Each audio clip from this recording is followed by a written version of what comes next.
The stage belonged to silence before it belonged to anyone else. Camera slept with one red eye open. A countdown clock blinked to itself. 2 chairs waited under a wash of patient light. The card on the moderator's desk read, in tidy type, Experience versus results. No emojis, no jokes. The room carried its own gravity. Backstage, the air hummed with the ordinary heroics of television. A stagehand ran a fresh roll of gaffer tape along a cable. A makeup artist brushed away the last evidence of a long day. A producer, headset crooked on her hair, repeated the same sentence to 3 different people. We are not here for a food fight. She said it again and believed it a little less. Karoline Leavitt sat with her phone dark, no scrolling. She had already read what she needed to read. In her lap, a thin folder with a dozen printed pages. She had highlighted enough to leave yellow fingerprints. She breathed in for 4, out for 6, the way someone taught her in a cramped campaign office when the phones never stopped ringing. She had a single line written on a sticky note at the top of the folder. Clarity is not volume. Down the hall, the vice president adjusted a sleeve and set a white porcelain cup onto a coaster. Her staff had spent the afternoon rehearsing lanes, anticipating traps, smoothing transitions. She had done this before. Town halls, debates, hearings, interviews. Rooms like mirrors, rooms like traps. She knew how to walk through both. When an aide asked if she needed anything else, she smiled the practiced smile of someone who intends to need nothing. A runner opened the door, the kind of human metronome live television relies on. 2 minutes. Head nods on both sides, the runner moved on. The runner always moves on. On set, the moderator placed his palms flat on the desk and stared into the glass, not to admire himself, but to speak to the idea of an audience. He had one job, to let 2 sentences collide without letting the room explode. On his tablet, the run of show glowed. On the back of his mind, a different sequence played. A map of pressure points, exits, soft landings. He lowered his hands. He found his voice. Good evening, he said, after the red light found him. Tonight, a conversation about what we owed to experience, what we expect from results, and where Americans live between the two. The camera floated to the left and invited the vice president into the frame. She crossed to a chair with that careful ease particular to people who know that many eyes can turn one step into a story. She sat. She folded one hand over the other. She let the room catch up. The camera drifted to the right and found Karoline. She walked on without haste and with no extra motion. She looked at the seats, then at the people in them, the way you look at a town before you speak in it. She sat. The distance between the chairs would have been the same if you measured it with the ruler. It did not feel the same. The moderator offered the first question, a wide door anyone could walk through. Vice President Harris, many Americans say they value experience. They also say they're tired of speeches without results. Why should they trust the experienced hand to deliver what the country still doesn't feel? The vice president didn't hurry. Because results don't arrive by accident, she said. They're built by people who know the machinery, who've seen consequence from the inside. I respect impatience. I carry some of it myself. But impatience without plan becomes a bonfire. We need a blueprint and a crew. He pivoted. Ms. Leavitt, you've criticized this administration for promising one thing and delivering another. Why should Americans trust the newcomer to do what the old guard has not? Karoline's voice did not climb. Because the bills arrive on time even when the press conferences do not. I respect experience. My family prays for it every time the surgeon walks in or the pilot speaks from the cockpit. But in Washington, experience too often means an elegant reason for the same result. People at home can't spend a reason. They can spend a result. No applause. The room wanted to see if sentences could carry weight without being carried by noise. The moderator slid the conversation to ground nobody could dodge. The border. Policies, promises, the cost of being wrong. Vice President. She nodded once, as if to herself. We are a nation of laws and a nation of immigrants. Those words are not enemies. We strengthen legal pathways, increased coordination with regional partners, and targeted traffickers who profit from chaos. The work is complicated because human beings are complicated. It's easy to mock complexity. It's harder to govern it. Karoline didn't look at the moderator. She looked at the vice president. Complexity is real. So is consequence. I have letters from ranchers who count cut fences like you count days. sheriffs who count overdoses like other people count birthdays. You say you strengthen pathways. In my hometown, people watched the footage and saw a freeway. If the plan worked, the people closest to it would not feel this abandoned. The vice president's expression did not change. Matters matter, but facts matter first. Crossings fluctuated for years before this administration. Enforcement and adjudication are not switches. They are systems. We are repairing them. Then publish the repair manual. Write it for a tired person at 2 in the morning. Who gets in? Who doesn't? How fast? Where the appeals live? Don't make people feel stupid for asking what the rule is. It sounded like a small thing. It didn't feel small in the room. People leaned a little forward without knowing it. The moderator asked the obvious, which still needed asking. Ms. Leavitt, what would you do differently tomorrow that doesn't fit on a bumper sticker? Post the rule at the point of harm, she said. More judges at the border, not more podiums in D.C. Fast adjudication, consequence you can see. Incentives for the county that does the work, not the contractor that does the ribbon cutting. And publish the timeline in numbers, not in adjectives. The vice president did not try to smile that away. We are doing much of that, she said.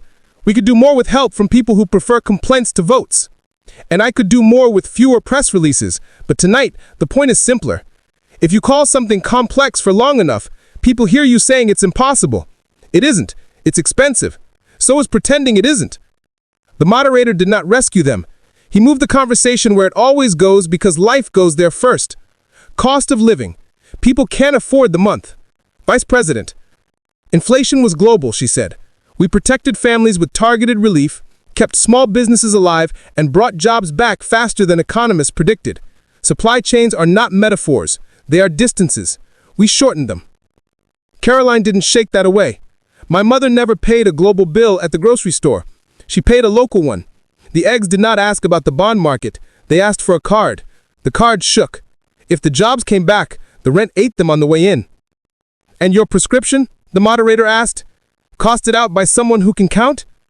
Start with energy, Karoline said. Lower the cost of moving food and people and everything else complains less. Permit faster where it's safe, publish the risk where it isn't, and stop pretending the old fuels are free. If you're gonna subsidize something, subsidize the bridge to the next thing, not the toll booth behind us. You just raised taxes with softer consonants, the vice president said. It was not cruel, it was precise. I called a receipt a receipt. You call it nuance when the bill is yours. You call it reality when the bill is theirs. The room did not clap. It breathed. The moderator offered an intermission of a sentence. We're going to stay here when the cameras dim for 60 seconds. When we return, 2 questions. What would you borrow from each other, and what do you fear most if you are wrong? The tally light cooled. The room murmured like a human thing again. The vice president took a sip of water. Karoline looked straight ahead. In the control room, somebody said, do not roll a graphic over this. Let it sit. Somebody else said, copy. The tally light woke again. The moderator disappeared from the frame as if embarrassed by his own presence. The audience noticed the absence and liked it. What principle would you borrow from each other? He asked. The vice president answered first. Default transparency, she said. Rules that read like code. Clear, predictable. No secret doors. Karoline nodded once, almost surprised. Default ambition, she said. Build like the ceiling is a lie. Govern like the person you used to be needs the result, not the explanation. Those 2 sentences hovered over the stage like 2 rails that could carry weight without touching. What do you fear if you are wrong? The moderator asked. The vice president did not blink. A sanitized cowardice dressed as prudence. A museum with moving parts. A country that confuses posture with plan. Karoline looked down for a beat and then back up. Chaos dressed as freedom. A crash site with good Wi-Fi. A government that promises comfort and delivers drift. For the first time, the room felt a kind of agreement not about outcomes, but about dangers. People who had come to pick a team found themselves picking a verb instead. The red light softened. The block ended. The hour did not. It lingered in the air like a chord that wanted a second note. Backstage, the runner did the runner's work. He touched a shoulder. He pointed at a place no one sees on TV. He said, 30, and kept moving. Karoline straightened her papers that did not need straightening. The vice president adjusted her mic without looking at it. Both women had learned that hands can steal nerves from your face if you let them. The tally light turned bright again. The moderator offered a single sentence to justify the next 20 minutes. Jobs, timelines, and what happens when plans touch lives. He left the frame to the people who would use it. Jobs, the moderator said, and disappeared. The vice president went first. A welder doesn't live in a white paper, she said. He lives under a paycheck, a mortgage, a school calendar. We can't sell him a slogan. We owe him a contract. Training that pays like a job, not like a hobby. A bridge from the plant that closed to the plant that should have opened in the same county. We have pilots doing exactly that. Karoline waited for the verb she needed. Then write the clause I can point to, she said. Local hire, zip code preference, penalty bigger than profit if you break the promise. Publish compliance so a high school paper can shame you before a committee does. The vice president's smile was not the television smile. It was the smile of a lawyer who recognizes a clause worth stealing. We can do more of that, she said. We need partners who show up to pass it, not just to post about it. Karoline didn't flinch. We need a White House that posts the rule at the point of harm. When a county loses a plant, a press conference in Washington is not a plan. A calendar that lists ship, hire, install, pay, that is a plan. Timelines, the moderator said, as if the word might bite. People have watched the calendar become a prop.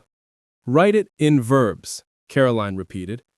How many inspections cleared? How many permits issued? How many transformers delivered? How many miles of line upgraded? The grid is a bridge. Bridges are measured in spans, not speeches. The vice president didn't disagree, and sometimes the span is delayed because steel is steel, weather is weather, and crews are human. Then say delayed, Karoline said. Say why. Say when the fix arrives. Don't move the goalposts and call it nuance. The control room ratings graph climbed a small hill that only producers notice. The audience didn't move. They listened because the sentences felt like they could be carried home without a forklift. Cost returned like a tide. People can't afford the month, the moderator said. If you were alone in a room with a pen and a budget, where would you cut and where would you spend? The vice president didn't reach for the safe sentence. Insulate, she said. It's not glamorous, it is immediate. Every home we touch is a bill we lower before we ask the family for faith. Then we fix the lines that fail when the air does what the air now does. We harden the places that deliver life. Karoline didn't disagree with the noun, she disagreed with the verb tense. Then stop treating insulation like a brochure, she said. Treat it like infrastructure. Pay for it like a road. Let local crews do it. Let the savings show up before the poster. Energy supply, the moderator said, with the tone of someone repeating a category on a game show. People worry you're shrinking the menu while raising the price. I'm changing the coupon, Karoline said. Make the cleaner thing, the cheaper thing, and the market will do half your propaganda. Stop pretending the old thing is free. It isn't. It sends the bill to a clinic and a coast. You're raising taxes, the vice president said again, this time like a diagnosis, not a punch. I'm raising honesty, Karoline answered. You can argue about who pays. You cannot argue that nobody does. The vice president pivoted to the lane she knows, the one that meets law with culture. And while we argue about receipts, what happens to the conversation itself? We have a feed that rewards cruelty and a megaphone that confuses anger with truth. Guardrails are not censorship. They are how we keep a lane from becoming a ditch. Karoline met that sentence with care. Then publish the guardrail before you hit the brakes. Label uncertainty. Fine. But write the labeling rule in language a smart teenager can read at 2 a.m.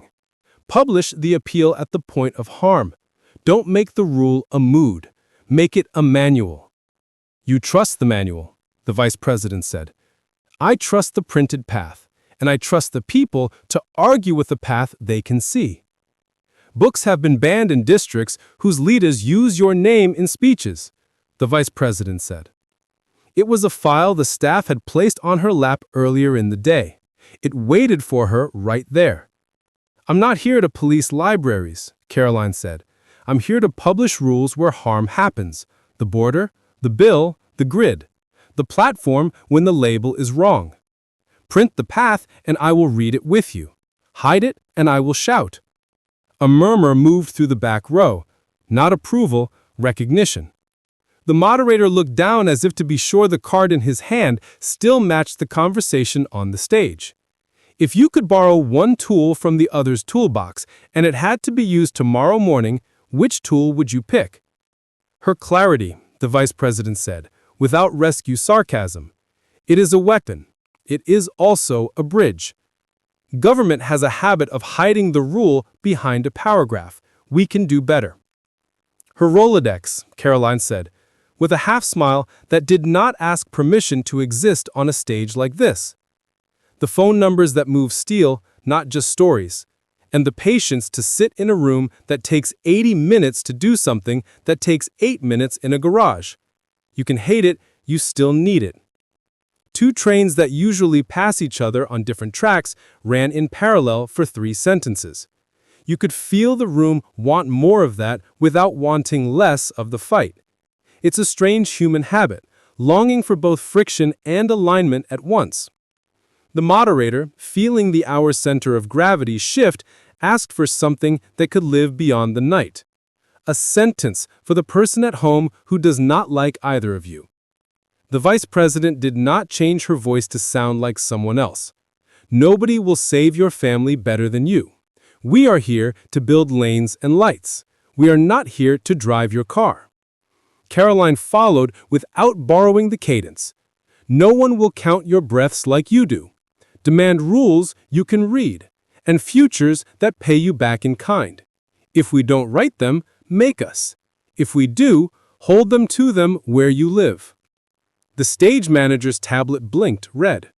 The moderator said, "Final block in a moment." The tally lights softened. The sound of bodies remembered itself. A cough, the stretch of a leg, the little noises that make a live room live. In the corridor, a junior staffer from the network leaned against a wall and mouthed the word "wow" without sound.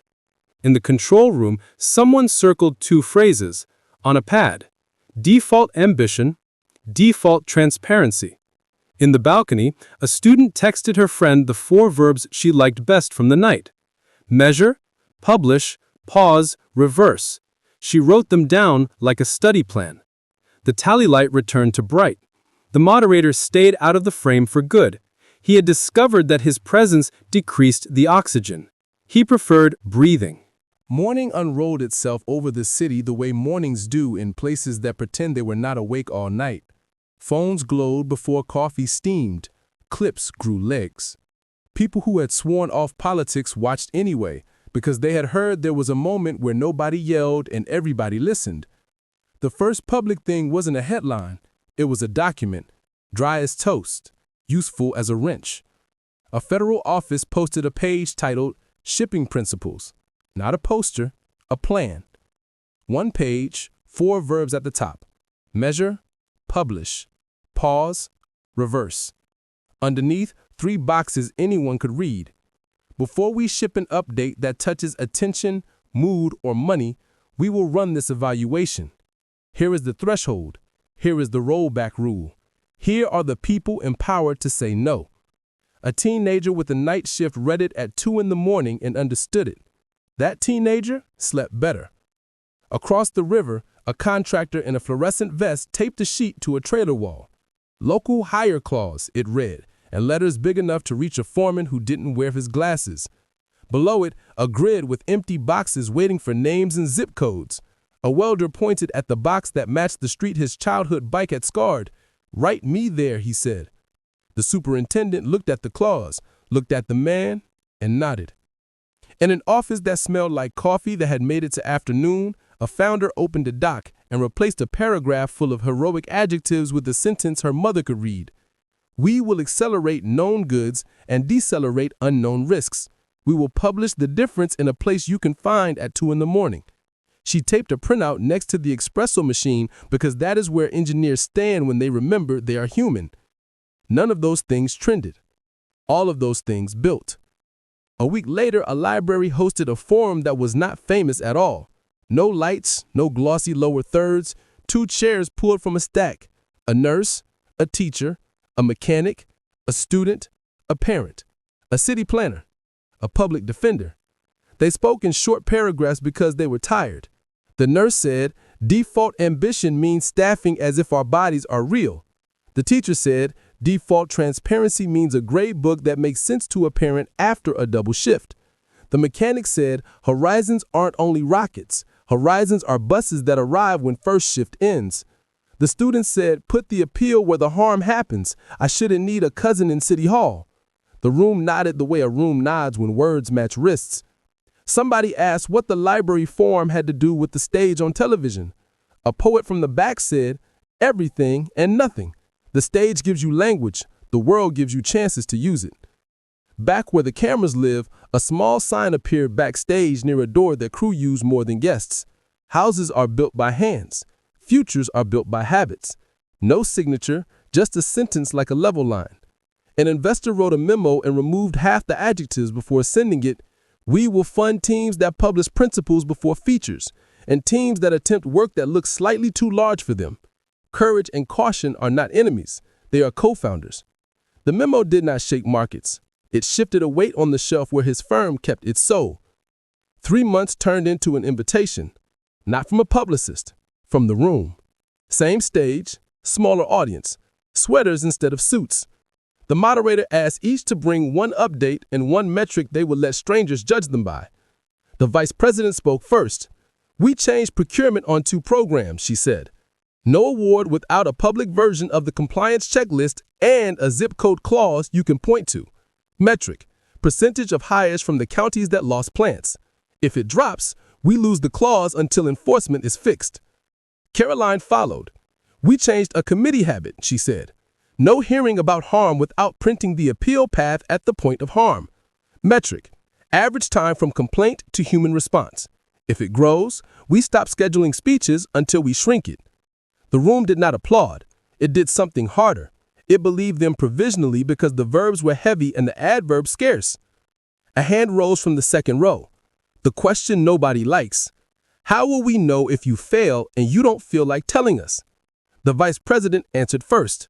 Because the numbers live where you live, she said. You won't need a whistleblower to be brave for you. You can be brave for yourself with the screenshot. Karoline answered next. Because the path to complain will be printed whether harm occurs. You won't need a friend in the corridor. You will need a finger and a phone. The moderator, feeling safe enough to be unnecessary, asked for 2 closing sentences without names attached. He wrote them on cards and read them as if they belonged to the room instead of the people on stage. Choose the larger, harder thing when the smaller, easier thing flatters you, he read. Choose the kinder method when the sharper method promises faster results, he read. No one asked who wrote which. The room didn't care. The room was busy adjusting its stance by an inch the way sailors do when the horizon changes. Outside, a child tugged a sleeve and asked what the whole thing had been about. A parent answered in the only way that matters. 2 ideas that need each other. Be brave enough to build. Be kind enough to explain. If you are still here, you know the question was never who won. Not whose clip climbed faster, not whose fans yelled louder. The question was smaller and more demanding. When the future forces you to choose between oxygen and orbits, between connection that keeps us kind and horizons that keep us bold, where will you stand? Which rail will you ride? Do not answer quickly. Let a first answer arrive, then interrogate it until it stops sounding like a slogan and starts sounding like a practice. Say it aloud to someone who loves you enough to repeat it back to you when you forget. We tried to make results bigger than a speech. We tried to make experience mean something more than a title. Keep both sentences within reach of the place where you make your next choice. When convenience invites you to shrink, do not. When fear invites you to hide, do not. When cynicism invites you to perform instead of build, do not. Choose the larger thing. Choose the kinder method. Choose the public path. Choose the published plan. And if you need a place to start, begin here. Write one policy and language a smart teenager can read at 2 in the morning. Publish one risk before you ship one feature. Fix one harm without a press release, then publish the fix so a stranger can copy it. Move one timeline forward by believing the ceiling is a lie. Call one person by name who made your work human. Thank them where someone can see it. None of this is heroic. All of it lays rails. Now breathe, now speak, now build. The horizon is closer than it looks when you stand up. The room is gentler than it sounds when you explain yourself. The screen is only a tool when you refuse to worship it. Which rail do you ride, and why?